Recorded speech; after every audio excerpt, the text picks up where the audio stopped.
ఒక్కసారి కొమ్మూరి గోల్డ్ కి కాల్ చేయండి. తాకట్లో ఉన్న మీ బంగారాన్ని విడిపించి మార్కెట్ ప్రైస్ కి వాళ్ళు కొనుక్కుని మిగతా డబ్బులు మీకు ఇచ్చేస్తారు. హలో అండి, అందరికీ నమస్కారం.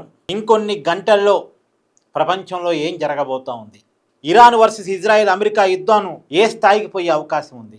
అమెరికా అధ్యక్షుడు ట్రంప్ పెట్టిన డెడ్ లైన్ ఇంకొన్ని గంటల్లో ముగియబోతున్న వేళ ప్రపంచంలో చాలామందిలో ఒక రకమైన భయం, ఏం జరగబోతా ఉంది అని. ట్రంప్ చాలా క్లియర్గా చెప్పాడు, 48 గంటల్లో హార్మోజ్ జలసంధిని ఓపెన్ చేయకపోతే ఒక విధ్వంసాన్ని చూపిస్తానని చెప్పాడు.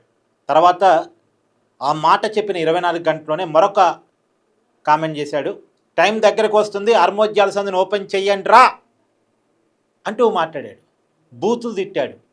సరే, ఒక అమెరికా అధ్యక్షుడు అయి ఉండి బూతులు తిట్టడం ఏంటి? ఒక అమెరికా అధ్యక్షుడు అయి ఉండి అంత ఫ్రస్ట్రేటెడ్గా మాట్లాడటం ఏంటి అంటే, ట్రంప్ చాలా ఫ్రస్ట్రేటెడ్గా, చాలా అసహనంతో ఉన్నాడు. ఎందుకంటే ట్రంప్ ఎన్ని వార్నింగ్లు ఇచ్చినా సరే ఇరాన్ చాలా లైట్ తీసుకుంటుంది. మేము హార్మోజ్ జలసంధిని ఓపెన్ చేయము, నువ్వు నరకాన్ని మాకు చూపించడం కాదు, మేము నరకాన్ని మీకు ఓపెన్ చేసి చూపిస్తాం. అంటే హార్మోజ్ జలసంధిని ఓపెన్ చేయంగా నరకానికి గేట్ మాత్రం ఓపెన్ చేస్తామని ఇరాన్ చెప్తుంది. మరి ఇక్కడ ఎవరికి నరకాన్ని చూపిస్తారు? ఎవరికి నరకాన్ని చూపిస్తారో పక్కన పెడితే, వాళ్ళ గొడవ ఫలితంగా, వాళ్ళ యుద్ధం ఫలితంగా మనం నరకాన్ని చూస్తున్నాం. ప్రపంచమంతా నరకాన్ని చూస్తుంది. వాళ్ళ హార్మోజ్ జలసంధిని క్లోజ్ చేసింది ఇరాను, అది ఓపెన్ చేయమంటుంది అమెరికా. అమెరికా చెప్పినంత వరకు ఓపెన్ చేయనంటుంది ఇరాను. ఇక్కడ ఎవరికి ఏం అర్థం కాని సిచ్యువేషన్. దాడులు, ప్రతిదాడులు ఇప్పటికీ 4 రోజులు దాటింది. ఎవరిది పైచే అంటే ఎవరి వాళ్ళే మాదే పైచే అంటారు. Iran విధ్వంసమైంది, Iran నాశనమైంది. 2,000 మందికి పైగా ఇరానీలు చనిపోయారు అనేటువంటిది ఒక అంచనా. ఇరాను దాడుల్లో గల్ఫ్ దేశాలకు సంబంధించిన చాలామంది చనిపోయారు. ఆస్తి నష్టం చాలా పెద్ద ఎత్తున జరిగింది.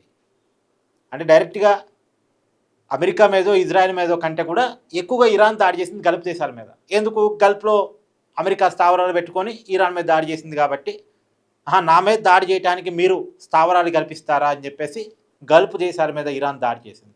పెద్ద ఎత్తున ఆర్థిక విధ్వంసం జరిగింది. ప్రాణ విధ్వంసం కంటే ఆర్థిక విధ్వంసం జరిగింది. అమెరికా కొన్ని వేల కోట్లు నష్టపోయింది, గల్ఫ్ కొన్ని వేల కోట్లు నష్టపోయింది. సరే, అంటే రేపు హార్మోజ్ జలసంధిని ఓపెన్ చేస్తే ప్రపంచానికి రావాల్సిన చమురు, గ్యాసు మళ్ళీ యథావిధిగా సప్లై అయితే పక్కన పెట్టేస్తే, యుద్ధం వల్ల ఉత్పత్తిలో చాలా ప్రాబ్లమ్స్ వచ్చినాయి. ఇప్పుడు ఎగ్జాంపుల్ కోసం చెప్తున్నానండి, ఇరాను ఖతార్లో ఉన్నటువంటి గ్యాస్ స్టేషన్ బేర్ చేసింది. అది రికవరీ కావడానికి 4 సంవత్సరాలు పట్టిందట. ఆ 4 సంవత్సరాల పాటు గ్యాస్ ఉత్పత్తి అక్కడ ఆగిపోయినట్టేగా. అంటే ఉత్పత్తిలో తేడా వచ్చింది. రేపు సప్లై యథావిధి జరిగిపోయినా ఉత్పత్తిలో వచ్చిన తేడా ఎవరు తీర్చగలగాలి? తర్వాత సౌదీ అరేబియాలో ఒక పెద్ద చమురు శుద్ధి కర్మాగారాన్ని ఇరాన్ బేర్ చేసింది. అక్కడ ఉత్పత్తి ప్రాబ్లం. అలాగే ఇరాన్లో ఉన్నటువంటి చమురు శుద్ధి కర్మాగారాన్ని అమెరికా బేర్ చేసింది, ఇజ్రాయెల్ బేర్ చేసింది. అంటే ఇదంతా కూడా ఉత్పత్తిలో వచ్చేటువంటి ప్రాబ్లమ్స్ వస్తాయి రేపు. అంటే ఒకవేళ సప్లై ఉన్నప్పటికీ కూడా సప్లై చేయడానికి ఉత్పత్తి ఎక్కడిది? అసలు రికవరీ కావాలి కదా ఈ విధ్వంసమైనవి అన్నీ కూడా. సో కావాల్సినంత డిమాండ్ తగ్గ సప్లై ఉండదు. హార్మోజ్ జలసంధి ఓపెన్ చేసినా సరే డిమాండ్ తగ్గ సప్లై ఉండదు. సో ఒక వినాశకరమైనటువంటి పరిస్థితి, ఆర్థికపరమైనటువంటి విధ్వంసం ప్రపంచంలో ఈ 4 రోజుల కాలంలో పెద్ద ఎత్తున జరిగిపోయింది. ప్రపంచం ఒక 10 సంవత్సరాలు వెనక్కి వెళ్ళిపోయింది నిజంగా. యుద్ధంలో ఎవరు గెలిచారు అంటే అంతిమంగా ప్రపంచం ఓడిందని చెప్తాను నేనైతే. ఇరాన్ గెలిచిందా, అమెరికా గెలిచిందా, వాళ్ళు ఎవరైనా గెలవనియండి, కానీ ప్రపంచం ఓడిపోయింది. వాళ్ళ యుద్ధం, వాళ్ళ యువలు, వాళ్ళ గోల ఫలితంగా ప్రపంచం ఓడిపోయింది. ప్రపంచం ఇబ్బంది పడుతూ ఉంది. అంటే ఇదంతా కూడా ఒక దేశం మీద ఇంకొక దేశం ఆధారపడి ఉండేటువంటి పరిస్థితుల్లో మనం ఉన్నాం కదా. ఎంతమంది ఆస్తులు నష్టపోయారు తెలుసా అండి?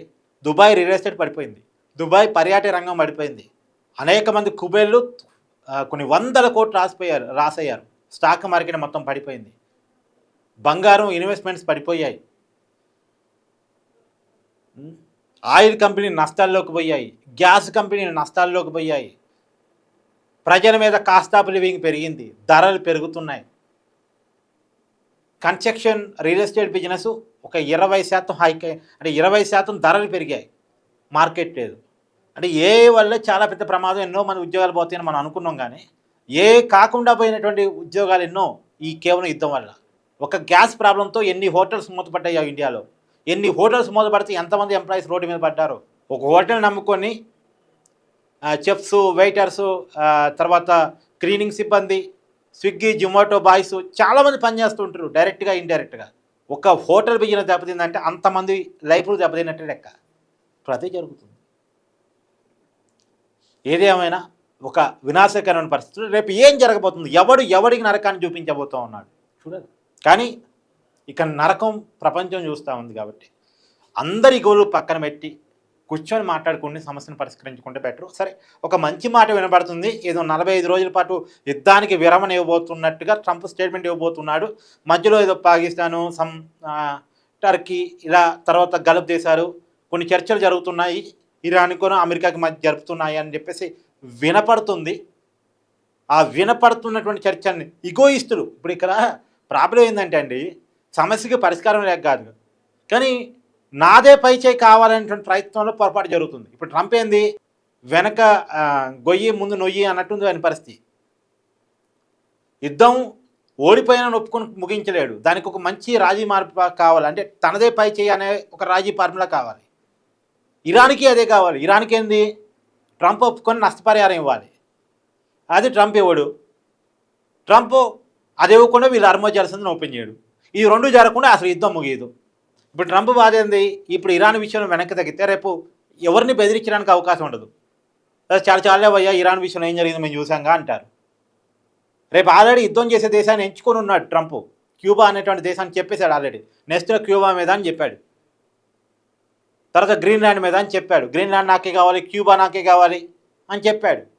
అండ్ నెక్స్ట్ యుద్ధం చేయబోయేటువంటి దేశం పేరు కూడా చెప్పిన తర్వాత ట్రంప్ ఇప్పుడు ఉన్న దేశం మీద గెలవకపోతే ఎట్టా? సో ఇప్పుడు ట్రంప్ క్రెడిబిలిటీ సమస్య.